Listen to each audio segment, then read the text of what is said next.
Hello বন্ধুরা, কেমন আছো সবাই? আশা করি সবাই ভালো আছো আর আমিও খুব ভালো আছি। তরিস ওয়ার্ল্ডের নতুন একটা ভিডিওতে তোমাদের সবাইকে স্বাগত। আর যারা ফেসবুক থেকে দেখছো তাদেরকেও অনেক ভালোবাসা। আজকে চলে এলাম আরেকটা নতুন ভিডিও নিয়ে।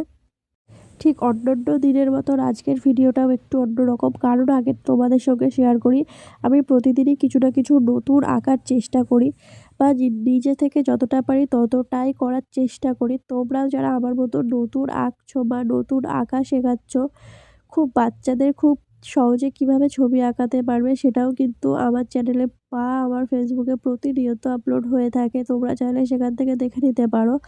আর আজকের বড় ভিডিওতে আমি তোমাদের সঙ্গে যেটা শেয়ার করছি এটা অন্যরকম কারণ বললাম।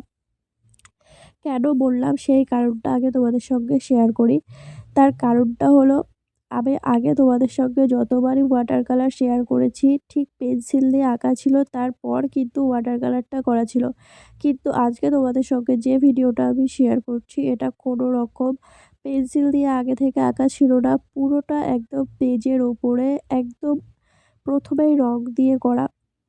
তো তোমরা যারা একদম নতুন তারা চেষ্টা করবে আগে কিন্তু পেন্সিল দিয়ে এঁকে নেওয়ার, তারপর কালার ইউজ করার। আমারও এখনও অনেক সময় অনেক ভুল হয়, আমিও চেষ্টা করি আগে থেকে পেন্সিল দিয়ে এঁকে নেওয়ার, কিন্তু এই আঁকাটার ক্ষেত্রে আমি কোনো রকম পেন্সিল আগে থেকে ইউজ করিনি।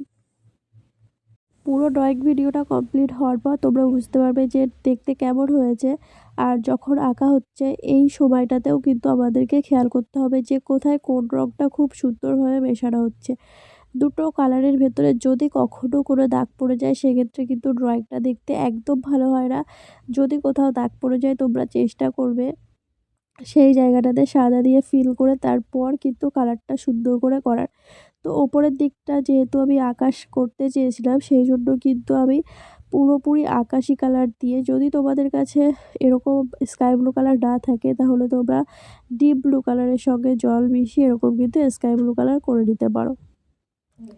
তারপর কিছু জায়গায় আমি এখানে সাদা কালার দিয়েছিলাম।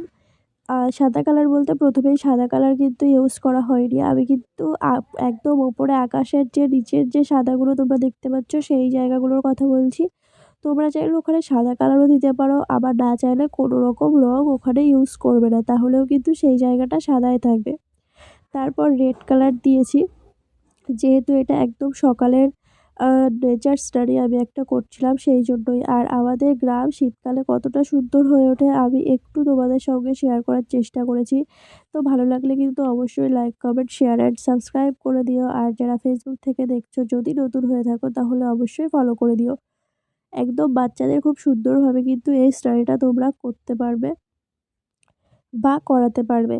তো যেহেতু সকালে সিনারি ছিল সেই জন্য আমি ওপরের দিকটাতে একদম স্কাই ব্লু কালার, তারপর রেড কালার, তারপর অরেঞ্জ কালার দিয়ে খুব সুন্দরভাবে এখানে করে নিয়েছি। আর যেহেতু এখানে সূর্যটা আঁকাচ্ছিলাম সেই জন্য আমার মনে হয়েছিল যে যেহেতু সকালে সেই জন্য রেড কালার দিয়ে করার পরে দেখা গেল যে খুব একটা ভালো লাগছিল না, সেই জন্য আমি এরকম একটা কালার করে দিয়েছি। তারপর যে গাছের কালারগুলো করছি সেইগুলো একটা ফ্ল্যাট ব্রাশ নিয়ে একদম ডিপ গ্রিন কালার দিয়ে কিন্তু এরকম আবছা আবছা করে এখানে দিয়ে দিলেই কিন্তু তোমাদের দূরের যে জঙ্গলটা সেটা কিন্তু রেডি হয়ে যাবে। তো একদম ডিপ ব্লু কালারটা নিতে হবে, যদি ডিপ ব্লু কালার না থাকে তাহলে কিন্তু তোমরা একদম নীল কালারের সাথে হালকা কালো মিশিয়ে সেটাও মিশিয়ে নিলে দূরের যে জঙ্গলগুলো সেগুলো কিন্তু তোমরা কালার করে নিতে পারবে।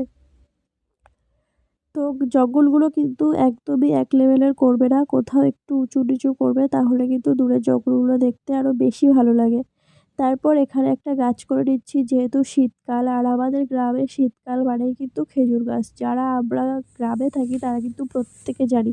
আর প্রকৃতির যা অসাধারণ সৃষ্টি সেখানে তো খেজুর গাছ থাকবে না সেটা তো হতেই পারে না।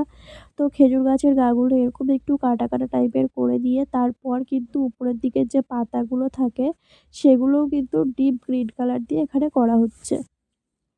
যেহেতু প্রথমবার পেন্সিল ছাড়া একটা ছবি কমপ্লিট করলাম, হয়তো বা কোথাও অনেক ভুল থাকতেও পারে, তো তোমরা সেগুলো অবশ্যই জানিও, আমি নেক্সট টাইম সেগুলো ঠিক করে নেওয়ার চেষ্টা করব।